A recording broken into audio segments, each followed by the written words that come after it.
तुम कौन सा व्यापार कर रहे हो? मैं तो फल और फूलों का व्यापार करूंगा और उन्हें बाजार में बेचूंगा।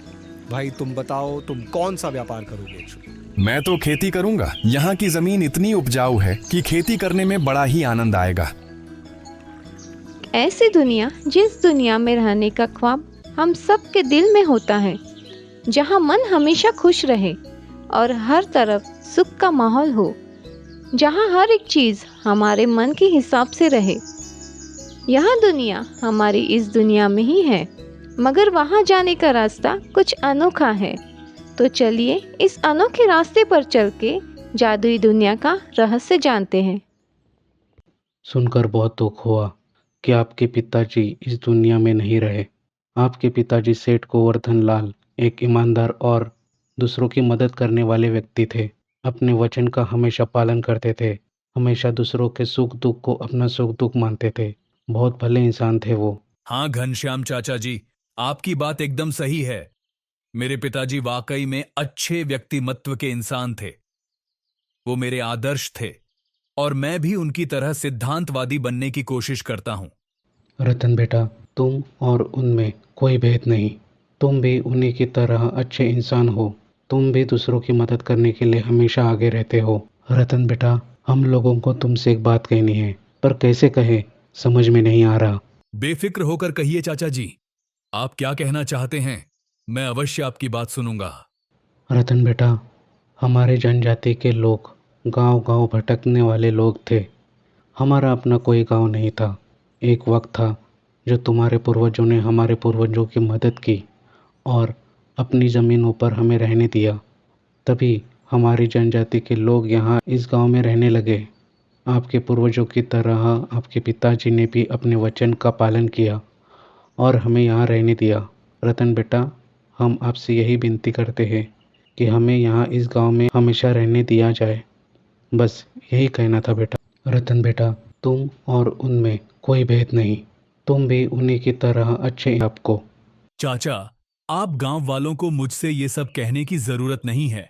मेरे पिताजी ने जो आपको वचन दिया था, तो उसी वचन का मान रखते हुए मैं भी आपको वचन देता हूं कि ये जमीन आप लोगों की ही रहेगी। कोई भी आपको यहां से नहीं हटा सकता। आप मेरी तरफ से निश्चिंत हो जाइए। और रहा सवाल मेरे बेटे विक्रम का, तो वह शहर में रहता है। विक्रम को गांव से कोई खास लगाव नहीं है और वह गांव वापस आना भी नहीं चाहता है। विक्रम और उसका परिवार शहर में खुश है। आप गांव वाले इस जमीन पर बेफिक्र होकर रहिए। यह गांव आप ही का है। धन्यवाद बेटा, तुमने हमारी मजबूरी समझी और अपने पूर्वजों की तरह अपने वचन का पालन कर रहे हो। तुम हमेशा खुश रहो बेटा। लोग रतनदास से वचन लेकर अब निश्चिंत हो गए थे। यह गांव वाले प्रकृति को संभाल कर रखने में विश्वास रखते थे। इन लोगों का गुजारा भी प्रकृति पर ही निर्भर होता था। जितना हो सके ये गांव वाले प्रकृति को संजोर कर रखने की कोशिश करते थे। अपने आने वाली पीढ़ी को भी प्रकृति के बारे में बताते रहते थे। ऐसे ही कुछ दिन बीत जाते हैं। घनश्याम चाचा और विनोद जंगल की तरफ जाने के लिए निकले। घनश्याम चाचा, हम लोग कहाँ जा रहे हैं और आप मुझे क्या दिखाना चाहते हैं? विनोद बेटा, हम जंगल की तरफ जा रहे हैं। मैं तुम्हें वहाँ कुछ बताना और दिखाना चाहता हूँ। देखो बेटा, आज मैं तुम्हें जो बताऊँगा वो तुम हमारे आने वाली पीढ़ी को सिखाना। घनश्याम चाचा, आज तक मुझे आपके साथ रहकर बहुत कुछ सीखने को मिला है और आगे भविष्य में मैं आपसे बहुत कुछ सीखना चाहता हूँ। इसीलिए तो बेटा विनोद, तुम्हारे अच्छे स्वभाव की वजह से ही मैं तुम्हें सब कुछ सिखाते रहता हूँ। बात करते करते दोनों कब जंगल में पहुंच गए उन्हें पता ही नहीं चला। वह जंगल बहुत सुंदर था। काफ़ी बड़े छोटे पेड़ पौधे जंगल में थे। विनोद जंगल को देखकर घनश्याम चाचा से बोलता है। घनश्याम चाचा, ये जंगल तो काफी घना है, हर तरफ हरियाली है, मानो किसी ने खुद इस जंगल को बनाया हो। तुम सही कह रहे हो विनोद। काफ़ी साल पहले यह जगह पूरी बंजर थी। तब मैं और मेरे दोस्तों ने मिलकर यहाँ पेड़ लगाना शुरू किया। धीरे धीरे यह जगह छोटे मोटे पेड़ से भर गई और आज पूरे घने जंगल में बदल गई। मैं आज तुम्हें इसीलिए यहाँ लेकर आया हूँ कि मेरे बाद तुम और आने वाली पीढ़ी इस जंगल की देखभाल करे। मैं आपसे वादा करता हूँ चाचा कि मैं हमेशा इस जंगल की देखभाल करता रहूंगा और सबको भी सिखाऊंगा। मैं तुमसे यही उम्मीद करता हूँ विनोद बेटा। घनश्याम चाचा, ये कैसी आवाज़ है? क्या आपने ये आवाज़ सुनी? हाँ, मुझे भी आवाज़ आ रही है। चलो चलकर देखते हैं। घनश्याम चाचा और विनोद आवाज के पीछे जाते हैं। ये दोनों गांव में आते हैं और देखते हैं सभी गांव वाले रतनदास के घर के पास होते हैं। यहाँ तो एम्बुलेंस खड़ी है। एम्बुलेंस यहाँ क्यों खड़ी है? कोई बीमार है क्या? मुझे कुछ भी नहीं पता है। लगता है थोड़ी देर में सब पता चल जाएगा। घनश्याम चाचा, क्या आपको पता चला कि रतनदास जी की तबीयत अचानक खराब हो गई है? इसी की वजह से ये एम्बुलेंस यहाँ आई है। ये एम्बुलेंस उन्हें शहर लेकर जाने के लिए आई है। इस गांव में सुविधा न होने की वजह से रतनदास जी का इलाज शहर में किया जाएगा। रतनदास जी बहुत अच्छे इंसान हैं। अगर उन्हें कुछ भी हुआ तो हमारा और इस गांव का क्या होगा? मुझे तो डर लग रहा है। रवि बेटा, डरने की कोई ज़रूरत नहीं। रतनदास जी ने हम गांव वालों को वादा किया है, यह गांव हमारा था और हमारा ही रहेगा। ये सब बात कर ही रहे थे कि तभी कुछ लोग रतनदास जी को एम्बुलेंस में डालकर वहां से चले गए। रतनदास जी की ऐसी हालत देखकर सभी गांव वाले उनके लिए बहुत चिंतित थे और उनके सकुशल होने की भगवान से प्रार्थना कर रहे थे। ऐसे ही कुछ महीने बीत जाते हैं और गांव में एक नए इंसान का आगमन होता है। विक्रम को देखकर गांव वालों के मन में सवाल ही सवाल थे। अब गांव वालों ने सोचा कि विक्रम से एक बार रतनदास की तबीयत के बारे में बात करनी चाहिए। कुछ देर तक सोचने के बाद सभी गांव वाले विक्रम से बात करने के लिए रतनदास जी के घर जाते हैं। अरे बेटा विक्रम, तुम्हें देखकर काफ़ी खुशी हुई। कैसे हो तुम बेटा? और तुम्हारे पिताजी कैसे हैं? अब तक तो उनकी तबीयत ठीक हो गई होंगी। तुम्हारे साथ तुम्हारे पिताजी भी आए होंगे ना? क्या हम सब उनसे मिल सकते हैं? अच्छा हुआ चाचा जी, आप सब गांव वाले खुद यहाँ आ गए। वैसे भी कुछ समय बाद मैं खुद आपसे मिलने ही आने वाला था। पिताजी अब इस दुनिया में नहीं रहे। डॉक्टर ने उन्हें बचाने की बहुत कोशिश की, मगर पिताजी नहीं बच पाए। इसके चलते मैं इस गांव में आया हूँ। रतनदास के गुजर जाने की खबर सुनकर सभी गांव वालों को बहुत बुरा लग रहा था और साथ ही सबको अपने अपने भविष्य की चिंता सता रही थी। बेटा विक्रम, यह तो बहुत बुरी खबर है। हमने तो इन सब की कल्पना भी नहीं की थी। चाचा जी, जो हो गया सो हो गया। मुझे आपसे एक ज़रूरी बात करनी है। आप सब लोग इस गांव में पिछले कई सालों से रह रहे हो, मगर हम लोग आप लोगों की और मदद नहीं कर सकते। आप लोगों को ये गांव खाली करना होगा, क्योंकि मुझे इस जगह पर एक बड़ी फैक्ट्री बनानी है। ये सब पेड़ काट के मैं यहाँ पर बड़ी फैक्ट्री बनाना चाहता हूँ। इसी वजह से मुझे यह ज़मीन चाहिए। आप लोगों को मैं 7 दिन यानी 1 हफ्ता देता हूँ रहने के लिए। आप लोग अपना बंदोबस्त कहीं और कर लीजिए। विक्रम की बातें सुनकर गांव वाले पूरी तरह से सदमे में आ गए थे। उन सब ने यह कभी नहीं सोचा था कि उनके साथ इतनी जल्दी ये सब कुछ हो जाएगा। विक्रम तो सबके लिए बुरा वक्त बन के आया था। हम यहाँ से कहाँ जाएंगे? हमें यहीं पर रहने दो बेटा। तुम्हें फैक्ट्री बनानी है तो हम सब गांव वाले उसमें मदद करेंगे, मगर ये पेड़ पौधे मत काटो। हमने बड़ी मेहनत करके इस गांव को बनाया है। अगर तुम ये पेड़ पौधे काटोगे तो कुदरत का कहर बरसेगा बेटा। तुम ऐसा नहीं कर सकते हो विक्रम। ये जगह हमारी है और हमारी ही रहेंगी। अपनी फैक्ट्री के लिए कोई और जगह ढूंढ लो। ठीक है, तो तुम लोग मुझसे यह ज़मीन खरीद लो। मुझे पता है कि आप सब लोग ऐसा नहीं कर सकते। मैं आप सब गांव वालों का भला ही चाहता हूँ, इसलिए तो मैं आप सबको 1 हफ्ते का समय दे रहा हूँ। अब इसके बारे में मुझे और कोई बात नहीं करनी आप सबसे। ठीक है बेटा, हम 7 दिन में यहाँ से चले जाएंगे। चलो विनोद। विक्रम से बात करके सब गांव वाले वहां से चले जाते हैं। सबको एक ही फिक्र सता रही थी कि वो जाए तो कहाँ जाए। सब गांव वाले एक जगह इकट्ठा होकर बात कर ही रहे थे कि तभी घनश्याम चाचा विनोद से कहते हैं, विनोद बेटा, इस गांव में तुम्हारे जैसा नेक दिल और समझदार कोई नहीं है। इसीलिए तुम हम सब के लिए कोई ऐसी जगह ढूंढ कर आओ जहाँ पर हम सब अच्छे से रह सकेंगे। क्योंकि विक्रम तो हमारी बात को अभी नहीं मानेगा। बुढ़ापे के कारण मैं ज़्यादा दूर नहीं चल पाऊँगा, इसीलिए ये जिम्मेदारी हम सब तुम्हें सौंपते हैं। मुझे पता है कि तुम कुछ अच्छा सा उपाय ज़रूर ढूंढ के लाओगे। विनोद बेटा, इस गांव में तुम्हारा आप निश्चिंत हो जाइए घनश्याम चाचा, मैं अभी निकल जाता हूँ और जल्दी से जल्दी हमारे रहने के लायक एक अच्छी सी जगह ढूंढ कर लाता हूँ। विनोद यह सब कहकर तुरंत ही वहाँ से निकल जाता है। विनोद गांव के बाहर जंगल के रास्ते से होकर जाता है। जंगल में बहुत दूर चलने के बाद विनोद को एक रूखा सूखा पेड़ दिखता है। उस पेड़ को देखकर ऐसा लग रहा था कि मानो कई 100 साल पुराना है। विनोद की नज़र उस पेड़ से हट ही नहीं रही थी। इतने घने जंगल में जहाँ पर हर एक पेड़ हरा भरा है, उसमें यही एक पेड़ रूखा सूखा कैसा है। लगता है कि बारिश का पानी इस पेड़ को छोड़कर सब पर पड़ता होगा, मगर ऐसा कैसे हो सकता है? और इसकी एक डाली भी झुकी हुई है। मुझे इस पेड़ के लिए कुछ करना होगा। सबसे पहले मुझे इस डाली को आधार देना होगा। इसके लिए मुझे कुछ ढूंढना होगा। ऐसा सोचकर विनोद एक बड़ी सी लकड़ी का टुकड़ा ढूंढकर उस पेड़ की डाली को आधार देता है। उसके पास जितना भी पानी था वो पूरा पानी पेड़ की जड़ों में डाल देता है।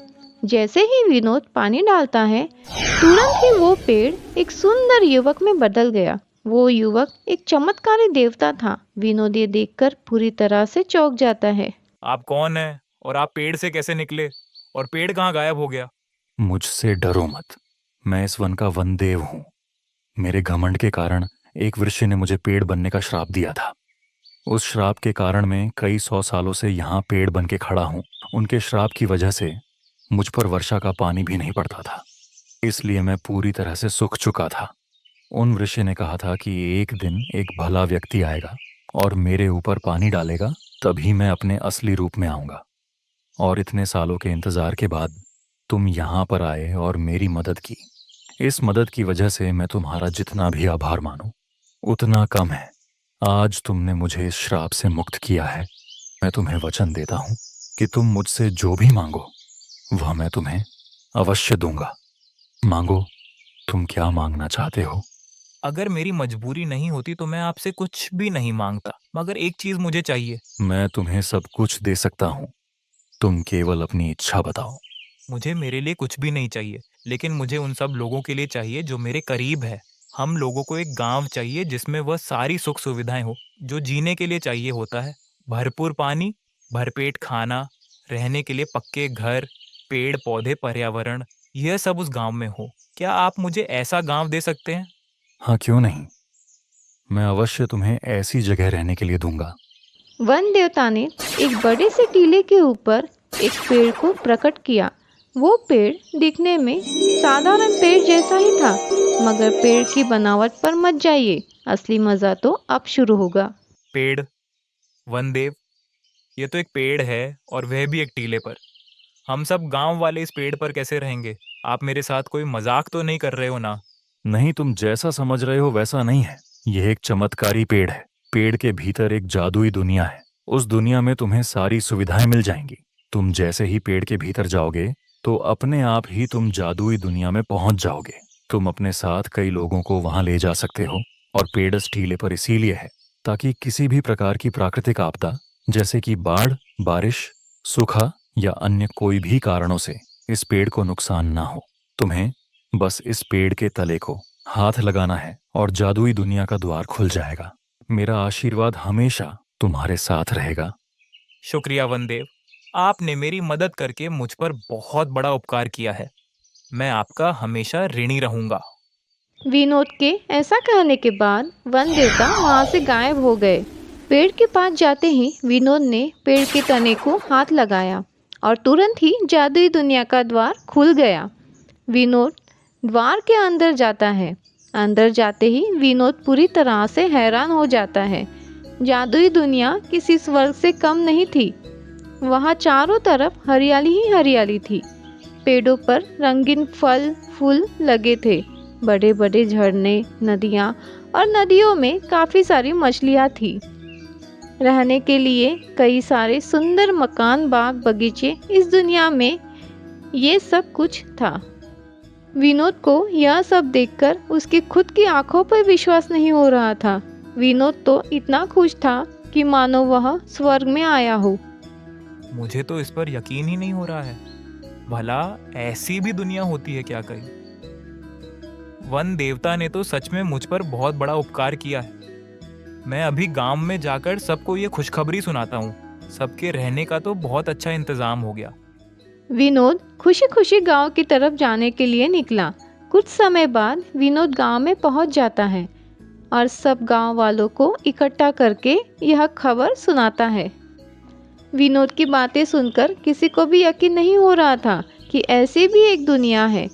जैसे तैसे विनोद ने सबको यकीन दिलाया और सबको जंगल में उस पेड़ के पास लेकर आ गया। पहले तो सब हैरान परेशान थे, मगर एक एक करके सब लोग पेड़ के अंदर जाते हैं।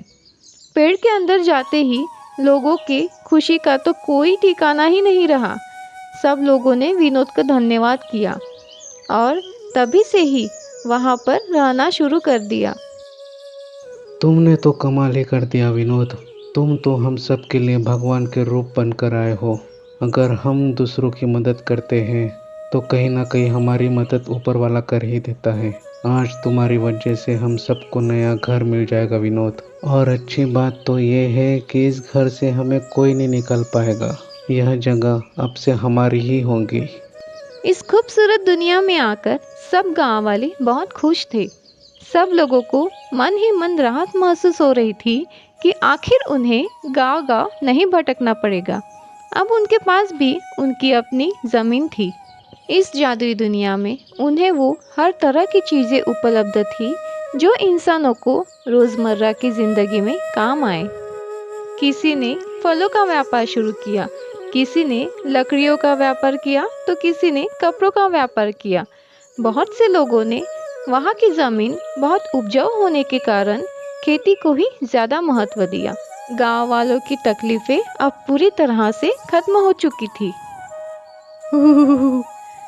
क्या ठंड है यहाँ, कितनी ठंडी ठंडी हवा चल रही है और ये हवा के साथ साथ आती हुई मिट्टी की खुशबू, वाह मज़ा ही आ रहा है। अरे ओ सरला, इस बुढ़ापे में तो जीते जी स्वर्ग ही मिल गया है मुझे। अरे हाँ विमला, तू तो ठीक ही कह रही है। ये सब हमारे भगवान और विनोद की कृपा है, जिनकी वजह से जीते जी हमें नैसर्गिक वातावरण का सुख मिल रहा है। वरना हम सब गांव वाले अभी भी यहाँ वहाँ भटकते रहते होते। अरे भगवान तो किसी के साथ भी बुरा नहीं होने देते। घनश्याम चाचा गांव में टहलते टहलते विनोद के खेत की तरफ पहुंच जाते हैं। कैसे हो बेटा विनोद? कैसे चल रहा है तुम्हारे खेती का काम? तुम तो बहुत खुश नज़र आ रहे हो। क्या बात है बेटा? खुश तो रहूंगा ही ना घनश्याम चाचा। यहाँ की जमीन इतनी उपजाऊ है कि इस जमीन पर कुछ भी उगाओ कुछ ही दिनों के अंदर उग जाता है। फल, सब्जियाँ, अनाज, हम सब कुछ इस पर उगा सकते हैं। हम इंसानों के लिए तो है ही, लेकिन पशुओं के लिए भी सब कुछ उपलब्ध है। हमारी गाय भी अब पहले से ज़्यादा दूध देने लगी है, क्योंकि वे सब यहाँ पर आके बहुत प्रसन्न हैं। हाँ बेटा विनोद, यहाँ वातावरण ही ऐसा है। सच में भगवान ने हम सब पर बहुत बड़ा उपकार किया है। यहाँ आकर सब लोग बहुत खुश है। अब सब लोगों के पास अपना अपना काम धंधा है। चलो बेटा, मैं चलता हूँ। आज तुम्हारे चाची को मेला घुमाने ले जाने वाला हूँ। हो सके तो तुम भी आ जाना। शाम को मिलते हैं। आज पहली बार मैंने घनश्याम चाचा को इतना खुश देखा है। इस जादुई दुनिया में सब लोग बहुत खुशी खुशी रह रहे थे। यहाँ कोई गरीब नहीं था और कोई अमीर नहीं था। सबको एक बराबर का सम्मान मिलता था। जादुई दुनिया में जाकर सब लोग बहुत खुश थे। पर इस दुनिया से बाहर दूसरी तरफ विक्रम ने जंगल के सारे पेड़ पौधों की कटाई कर दी थी।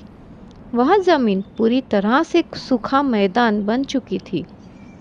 पेड़ों को काटकर विक्रम ने वहाँ एक बड़ी फैक्ट्री का काम चालू किया था।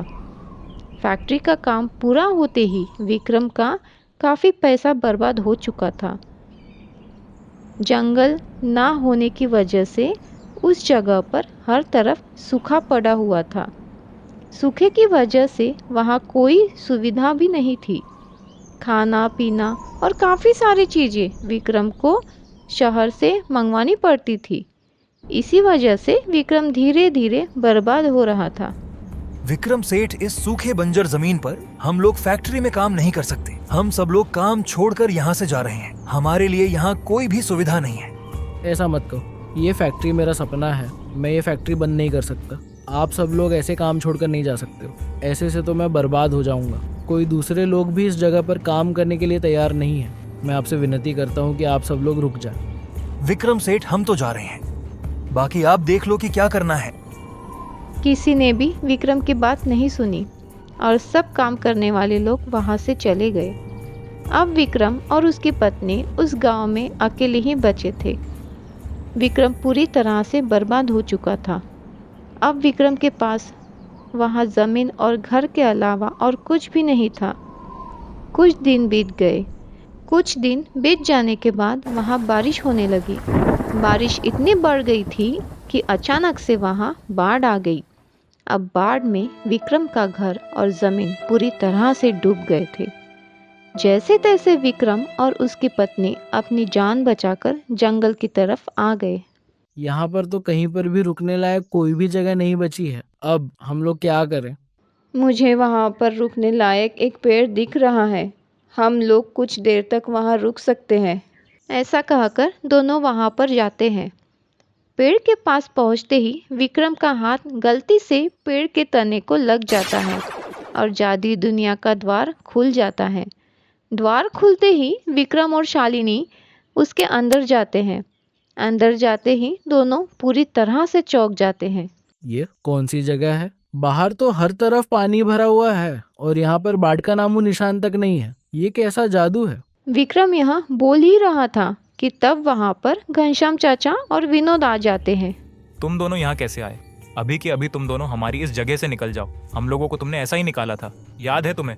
अब यहाँ जगह हमारी है। हर किसी के लिए यहाँ स्थान है, मगर तुम दोनों के लिए नहीं। चलो निकल जाओ यहाँ से। ऐसा मत कहो विनोद, हम बहुत मुसीबत में हैं।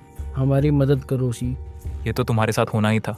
अब समझ आया कि घर नहीं होता तो कैसा लगता है। अपना बंदोबस्त कहीं और कर लो। तुम दोनों निकल जाओ यहाँ से। विनोद, तुम्हारा गुस्सा स्वाभाविक है, मगर हमारे संस्कार ऐसे नहीं है। हमें हमेशा दूसरों की मदद करनी चाहिए। अगर हमारा शत्रु भी मुसीबत में हो तो भी हमें मदद के लिए सामने आना चाहिए। विक्रम, आप दोनों हमारे साथ यहाँ रह सकते हो। घनश्याम चाचा, मैंने आपके साथ बिल्कुल भी अच्छा नहीं किया, फिर भी आप मेरी मदद कर रहे हैं। आज से आप गांव वाले हमारे लिए भगवान की तरह हो। मुझे माफ़ कर दीजिए। वो कहते हैं ना, जैसी करनी वैसी भरनी। विक्रम ने अपना सबक सीख लिया। आप सबको जादुई दुनिया का यह सफ़र कैसा लगा, हमें कमेंट करके ज़रूर बताइए और हमारे साथ अच्छी अच्छी कहानियाँ भी शेयर करें। हम उन कहानियों को ज़रूर दिखाएंगे।